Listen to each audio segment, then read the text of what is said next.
So, Doktor, ngayon po, ang status nito ay tapos na umano yung phase 1. Magkano na ang ginasta ng gobyerno?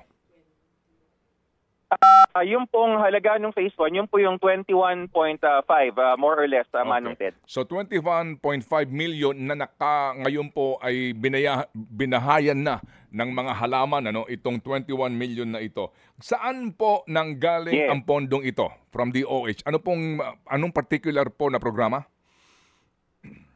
So, yung ating pondo po yan, yung Health Facilities Enhancement Program, yan po yung ating pinanggagalingan ng lahat ng capital outlay na ginagamit para sa pagpapatayo or sa pagkukumpuni or sa pagbili ng equipment. Okay. Ang paraang nangyari ho dito, yung pera ng DOH by way of Memorandum of Agreement ay ibinaba, I think transfer yung technical term, transfer dun sa local government unit covered by MOA. Tapos ang nag-bid out sa mga contractor, isang ating Marikina City Government na po. Okay, sige po. Yun po ang klaro. Meron nga itong MOA and then yung LGU ang siyang in charge doon sa bidding ng naturang proyekto. Sino pong contractor?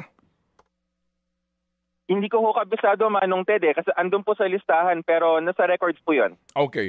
And then, sino ang proponent nito?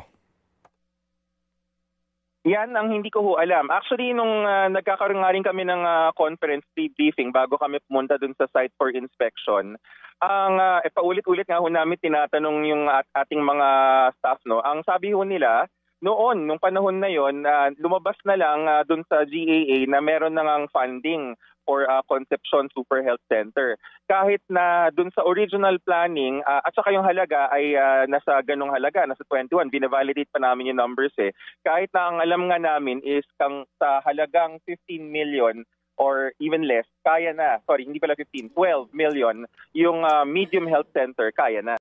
Mga kapatid, brothers and sisters, saan ka pa? Dito na tayo sa totoo. Dito na tayo sa True FM. Mga kapatid, mag-subscribe and follow po kayo sa social media accounts ng True Network PH. Yan po kami. Hanapin nyo lang True Network PH, Facebook, Instagram, YouTube, TikTok, and podcast. Mapa Apple or Spotify man yan, mahahanap nyo kami. Lahat ng mga napapanood at napapakinggan nyo po sa programa, nasa social media accounts namin yan. So, paano mga kapatid? See you sa social media!